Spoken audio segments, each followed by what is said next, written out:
Director ஆகிறதுக்கு ரொம்ப முக்கியமாக காரணமாக இருந்தால் என் அண்ணன் வந்திருக்காரு. கண்டிப்பாக நான் அவர் நன்றி சொல்லணும். ஏன்னா கடந்த 25 வருஷமாக நான் போராட்டிருக்கிறப்போ ஃபினான்ஷியலாக எனக்கு சப்போர்ட்டிவாக இருந்தது அவர் தான். நான் இப்போ ஒரு 3 வருஷமாக தான் வேலைக்கு போயிட்டுருக்கேன்.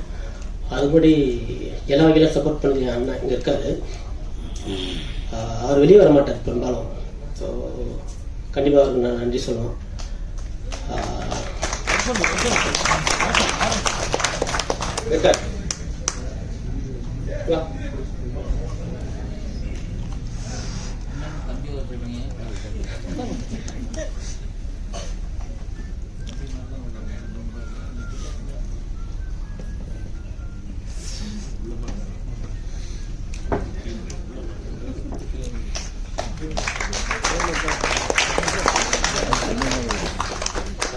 இது அக்ஷனா குரூப் ப்ராடக்ட் லிமிடெட்ல இப்போ சீனியர் மேனேஜராக இருக்காரு. இது கிட்டத்தட்ட ஒரு 26 வருஷமா அவங்க கம்பெனியில் வேலை பார்த்துட்டு இருக்காரு. அங்கே அவர் வேலை பார்ப்பாரு. அவர் ஏடிஎம் கார்டு என்கிட்ட இருக்கோம். நான் ஊரெல்லாம் சுற்றிட்டு இருப்பேன், பாம்பே ஹைதராபாத் அப்படின்னு சுற்றிட்டு இருப்பேன். என்கிட்ட காசு இருக்காது. அவரோட ஏடிஎம் கார்டு மட்டும் தான் என்கிட்ட இருக்கும். அவர் கார்டை வச்சு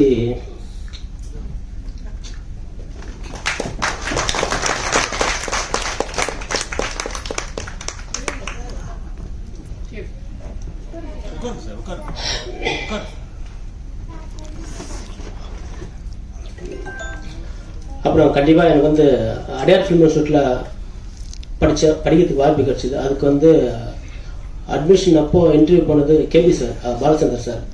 ஸோ 96ல் பார்த்துக்குங்க, அடையார் ஃபிலிம் இன்ஸ்டியூட் ஜாயின் பண்ணுறது ரொம்ப கஷ்டம். அப்போ ப்ரைவேட் இன்ஸ்டியூஷன்லாம் கிடையாது, டிஸ்கமெல்லாம் அப்போ கிடையாது.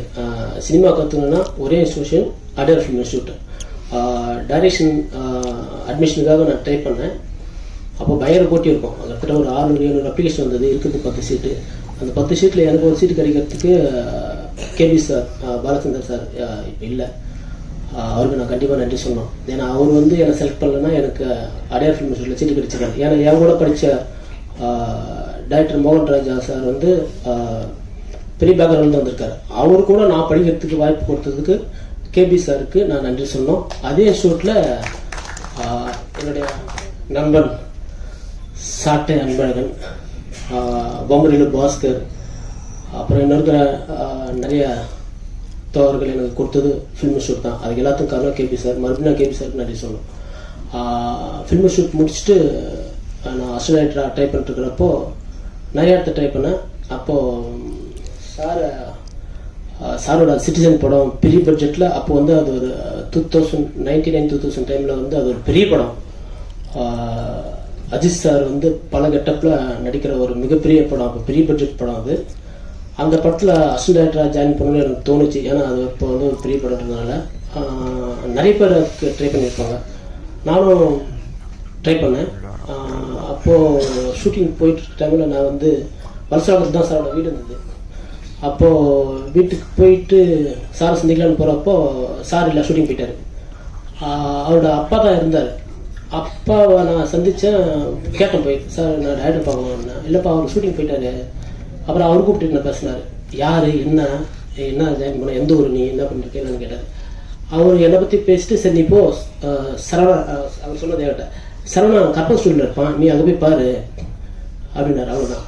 அப்புறம் நான் அங்கேருந்து டேரக்டாக வலசு நேராக பஸ் ஏறி கற்பன் ஸ்டுடியோ, அதாவது ஏவிஎம் கப்பு, இப்போ அது ஸ்டுடியோ இல்லை, கற்பன் ஸ்டுடியோவில் அப்போ ஜெயில் செட் இருந்தது. அங்கே போயிட்டு நான் போய் சார் பார்த்தேன். சார் பிஸியாக இருந்தார். கொஞ்சம் வெயிட் பண்ணி பார்த்தேன். வெயிட் பண்ணி பார்த்துட்டு நான் போய் சொன்னேன், சார் இந்த மாதிரி நான் அசிஸ்டன்ட்டாக ஜாயின் பண்ணுவேன் அப்படின்னு. அப்படியா அப்படின்னு சொல்லிட்டு எதுவுமே சொல்ல, நீ நாளைக்கு ஆஃபீஸ் வந்தார். எனக்கு ஆச்சரியமாக இருந்தது. இவ்வளோ பெரிய படத்தில் இவ்வளோ பெரிய டேரக்டர் எப்படி நம்மளை ஆஃபீஸ் கூப்பிட்றாரு ஆச்சரியமாக இருந்தது. ஒருவேளை அவர் அப்பா என்ன சொன்னாலும் நான் நினச்சிக்கிட்டேன், கண்டிப்பாக அவர் அப்பா சொல்லியிருப்பாருன்னு நான் நினச்சிக்கிட்டேன். அது என்ன இன்னைக்கு வரைக்கும் இல்லை. முதல் நாள் ஆஃபீஸ் போனால் என்னை சேர்த்துட்டார். ஸோ எனக்கு முதல்ல அசிஸ்டன்ட் டைரக்டர் வாங்கி கொடுத்தது சார் சரணசுபையா சார். ஸோ கண்டிப்பாக அவருக்கு நான் நன்றி சொல்லணும். அதுக்கப்புறம் என்னுடைய நண்பன் டைரக்டர் மோகன் ராஜா, அவரோட படங்களை நான் அசிஸ்டன்ட் டைரக்டராக வேலை பார்த்தேன். அவரோட படங்கள் நிறைய படங்கள் வேலை பார்த்துருக்கேன். எனக்கு வாய்ப்பு கொடுத்த டைரக்டர் மோகன் ராஜா, அப்புறம் மோகன் சார்கிட்ட வேலை பார்க்குறப்போ நம்ம நிறைய விஷயம் கற்றுக்க முடியும். ஒரு கதை, நான் அவரோட எடிட்டிங்கில் இருக்கேன். ஒரு கதையை எப்படி கன்ஸ்ட்ரக்ட் பண்ணுறது அப்படிங்கிறத ரைட்டிங்கில் டிஸ்கஸ் பண்ணுவோம். டிஸ்கஷன் ரூமில் கதை டிஸ்கஸ் பண்ணுவோம். அதை அதே நான் எடிட்டிங்லேயே வேலை பார்த்துருக்கேன் அவரோட. அப்போ எடிட்டிங்கில் எப்படி மாற்றுறாரு அப்படிங்கிறதையும் நான் கற்றுக்கிட்டேன் அவரோட. ஸோ மோகன் சாருக்கு டைரக்டர் மோகன் ராஜா, 2 பேத்துக்குமே கண்டிப்பாக நன்றி சொல்லணும். அதுக்கப்புறம் டைரக்டர் பொம்மலில் பாஸ்கரோட வேலை பார்த்தேன். பெங்களூர் நாட்கள் மோஸ்ட் எலிஜிபிள் பேச்சில் வேலை பார்த்தேன். ஸோ பாஸ்கராலே வர முடியல, ராஜாவும் வந்து பாம்பேல இருந்து 2 பேரும் வர முடியல. கண்டிப்பாக அவங்க 2 பேருக்கு நான் நன்றி சொல்கிறேன். அப்புறம் அன்பழகனோட இப்போ பண்ணிட்டு இருக்க அன்பழகனோட படம் பேர் சொல்லமா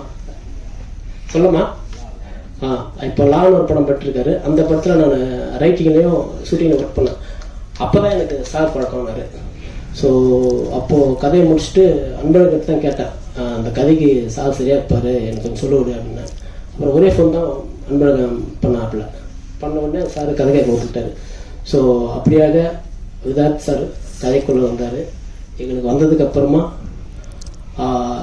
கதையில் நான் என்னென்ன பெர்ஃபார்மன்ஸ் என்னென்ன கேரக்டரைசேஷன் பண்ணி வச்சுருவோம், அந்த சின்ன சின்ன மைனூட்டான விஷயங்கள்லாம் எனக்கு பர்ஃபெக்டாக பண்ணி கொடுத்தாரு. சில வசதிகள் எங்களால் செஞ்சு கொடுக்க முடியாமல் போயிடுச்சு. ஸோ அதுக்கும் சார் உங்களுக்கு நன்றி சார். அப்புறம் என்னுடைய ப்ரொடக்ஷன் கம்பெனியில் கண்டிப்பாக சொல்லி ஆகணும். கிட்டத்தட்ட ஒரு 5-6 வருஷமாக நானும் ப்ரொடியூசரும் எங்கள் ஊருக்கார் அவர் கதை பண்ணிட்டோம். கதை பண்ணுறதுலேயும் சில விஷயங்கள் அவர் எனக்கு உதவி பண்ணார். கதை பண்ணி முடிச்சிட்டோம். கதை பண்ணி படமாக்கலாம் ட்ரை பண்ணிட்டு இருக்கிறப்போ எனக்கு பல வகையில் சப்போர்ட் பண்ணார். பிஃபோர் ஷூட்டிங்கும் சரி, ஆஃப்டர் ஷூட்டிங்கும் சரி, ஷூட்டிங் டைம்லையும் சரி, ஒவ்வொரு சின்ன சின்ன விஷயங்களையும் வந்து நான் என்ன கேட்டாலும் எனக்கு பண்ணி கொடுத்தாரு. பட்ஜெட் கம்மியாக இருந்தாலுமே எனக்கு ஒரு ஃப்ரீடம் கொடுத்தது பெரிய விஷயம். ஸோ அந்த வகையில் அருள் பிரைவேட் லிமிடெட் கண்டிப்பாக அந்த கம்பெனிக்கு நன்றி சொல்கிறேன். ஸோ ப்ரொடக்ஷன் கம்பெனிக்கு தேங்க்ஸ். அப்புறம் படம் எடுக்கிறப்போ எங்களுக்கு வந்து டெக்னிக்கல் டீம், அந்த டெக்னிக்கல் டீமில் முக்கிய பங்காற்றுனது என்னோடய கேமராமேன். அதனால் வர முடியல, அவன் கிளாஸ்மேட்டு. ஸோ ஒவ்வொரு நாளுமே நாங்கள் வந்து வெரைட்டியாக இருப்போம். நான் விட மாட்டேன். காலையில் ஒரு இடத்துல அசம்பிள் பண்ணேன்னா ஈவினிங் பேக்கப் ஆகும்போது ஒரு 5 நேரம் ஷிஃப்ட் பண்ணியிருப்பேன். ஸோ அந்த வேகத்துக்கு எனக்கு ஈடு கொடுத்தது என் கேமராமேனு, அவனுக்கு நன்றி சொல்கிறேன். அப்புறம் எனக்கு செகண்ட் யூனிட் கேமராமேன் ஒர்க் பண்ண ரிச்சர்ட் வந்திருக்காரு. ரிச்சர்ட் ஃப்ராங்க்லின், அவருக்கு கண்டிப்பாக நான் நன்றி சொல்லணும். எஸ்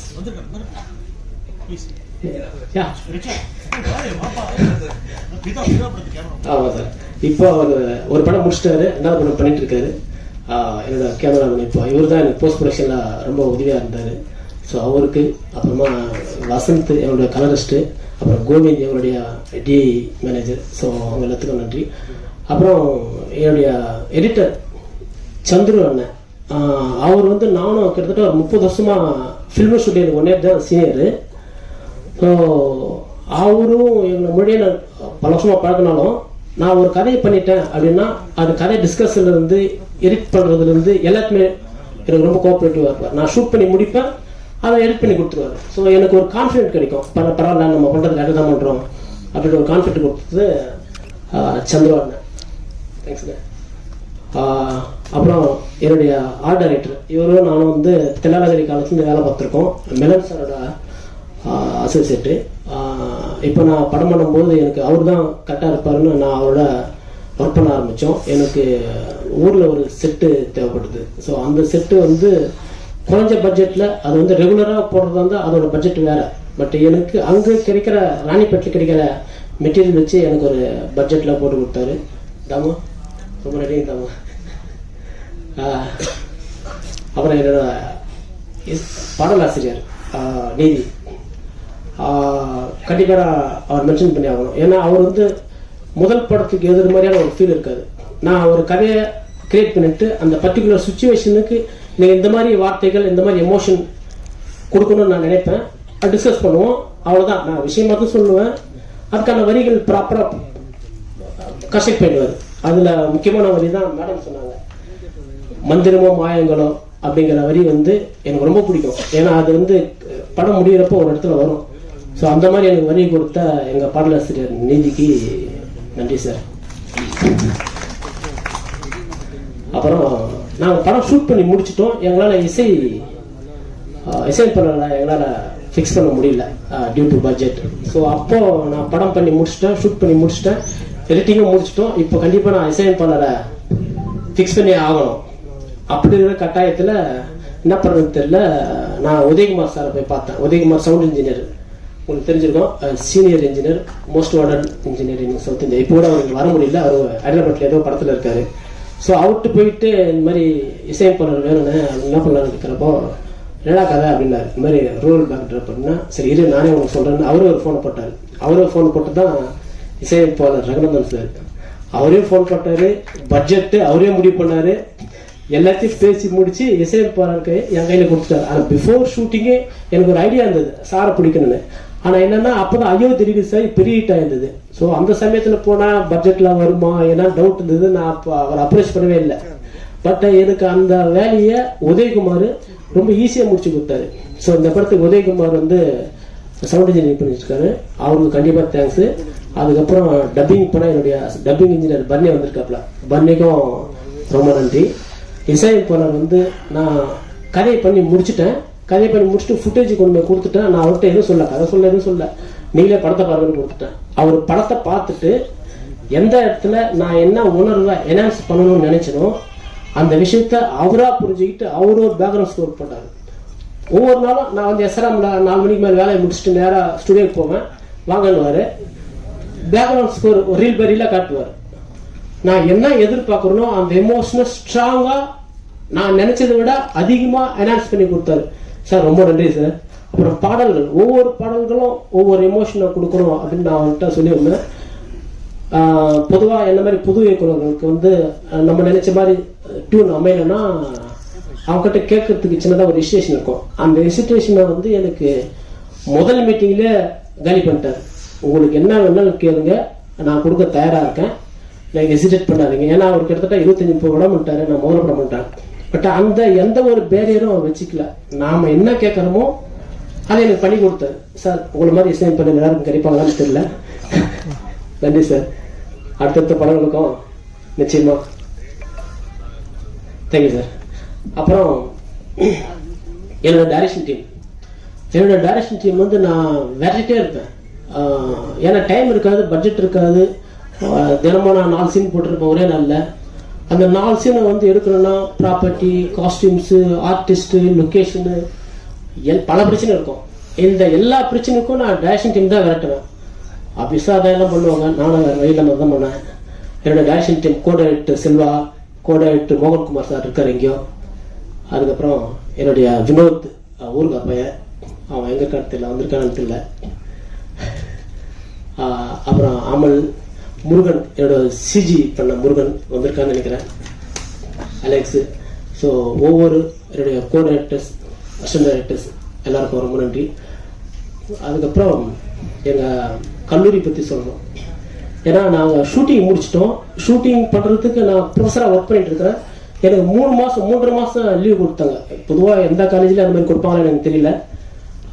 ஷூட் பண்ணுறதுக்கு முன்னாடி எனக்கு டைம் தேவைப்பட்டுச்சு. ஸோ மொத்தமாக எனக்கு ஒரு 3 மாதம் லீவ் கொடுத்தாங்க.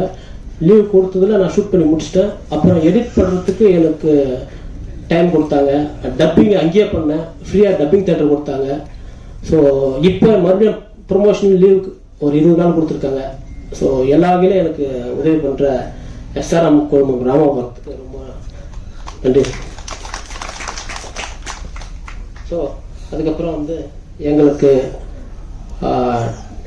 ப்ரொடக்ஷன் சைடில் உதவியாக இருந்த ப்ரொடக்ஷன் மேனேஜர் சந்துரு சார், அவர் வந்திருக்காரு, அவருக்கு. அப்புறம் ஜெய், அப்புறம் எங்களுடைய மற்ற ரக்ஷனா, மாறன் சார்.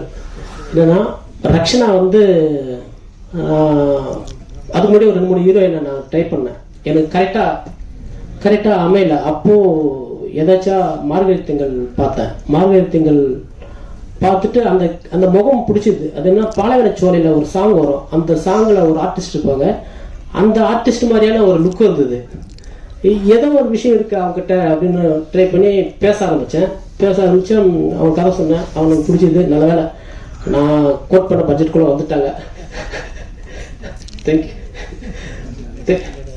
தேங்க்யூ. அப்புறம் மாறன் சார் வந்து பயங்கர பிஸியாக இருக்கிற. அப்போ தான் ஜேபிபி பண்ணி நல்லா ஒரு பேர் வாங்கின நல்ல ஒரு கேரக்டர் பண்ணியிருந்தார். அவர் கொண்டு வரணும்னு நினைச்சா சார் தான் ரெக்கமெண்ட் பண்ணார். பட் பட்ஜெட் எனக்கு மட்டும் கொஞ்சம் சின்ன ஹெசிடேஷன் இருந்தது. ஏன்னா பட்ஜெட்டுக்கு ஒரு வருவாங்க. அப்போ சாரை தான் பேசி அவர் கொண்டு வந்தார். ஸோ மாறன் சாரெல்லாம் வர முடியல, ஷூட்டிங்கில் இருக்காரு. இதே முரளி படத்தை ஷூட்டிங்கில் இருக்காரு. நேற்று கூப்பிட்டு கூட ஃபோட்டோ எடுத்து அமிச்சிட்டார், ஷூட்டிங்கில் தான் இருக்கேன் அப்படின்னு. அவரால் வர முடியல, அவருக்கு கண்டிப்பாக நன்றி. அதுக்கப்புறம் அருள்தாஸ் சார் எனக்கு பல வருஷம் பழக்கம். ஸோ ஒரு சின்ன கேரக்டராக இருந்தாலும் எனக்கு பண்ணி கொடுத்தாரு. அப்புறம் தினந்தோறும் நாகராஜ் சார், அவரால் வர முடியல, அவருக்கும் கண்டிப்பாக ரொம்ப நன்றி சொல்லுவோம். ஸோ எங்களுடைய டெக்னிக்கல் டீம் ஒவ்வொருத்தரும், cameraman, editor, art director, sound engineer, assistant director, music director, artist, production company, அப்புறம் என்னுடைய பிஆர்ஓ நான் கண்டிப்பாக சொல்லுவோம். என்னுடைய பிஆர்ஓ இவர் வந்து எனக்கு முன்னாடி பழக்கம் கிடையாது. என்னோட நண்பர் மேனேஜர் ஒருத்தர் இருக்காரு, கர்ணான்னு சொல்லிட்டு, அவரு அறிமுகப்படுத்தினார். ஸோ ராஜா கண்டிப்பாக நன்றி சொன்னேன். ஏன்னா வந்து இந்த ஷார்ட் பீரியடில் வந்து நிறைய விஷயங்கள் எனக்கு ஷெடியூல் பண்ணி கொடுத்தாரு, பண்ணிட்டு இருக்காரு. ஸோ கண்டிப்பாக ராஜா ரொம்ப நன்றி. ஸோ அதுக்கப்புறம் இங்கே வந்திருக்கிற பத்திரிகையாளர், உங்களுக்கு நான் மறுபடியும் நன்றி சொன்னோம். ஏன்னா நாங்கள் எங்களை மாதிரி புது இயக்குநர்கள் சின்ன பட்ஜெட்டில் பண்ணும்போது நீங்கள் ஒரு முறையும், ஏன்னா கடந்த கால வரலாறு அதான் சொல்லியிருக்கு, சின்ன பட்ஜெட் பண்ணும்போது உங்களால் தான் வந்து அதை சப்போர்ட் பண்ணி கொண்டு வர முடியுது. ஸோ மறுபடியும் வந்து பத்திரிகையாளர்கள் நிச்சயமாக சப்போர்ட் பண்ணணும். அப்புறம் என்னுடைய வகுப்பு தோழன் வந்திருக்கான் சதீஷ், அவனுக்கும் ரொம்ப நன்றி, ஃபேமிலியோட வந்திருக்கான். ஸோ இன்னொரு மேனேஜர் வந்து அப்பாஸ், அவர் ரொம்ப ஆர்வமாக இருந்தார், படத்தில் வேலை பார்த்தார். அவருக்கு வந்து இப்போ சின்ன பிரெயினில் ஒரு சின்ன இஷ்யூ இருக்குது, ஐசியூவில் ட்ரீட்மெண்ட் கொடுத்துருந்தாங்க, அவரால் வர முடியல. மற்றபடி இந்த படத்துக்காக சப்போர்ட் பண்ண எல்லாருக்கும் நன்றி.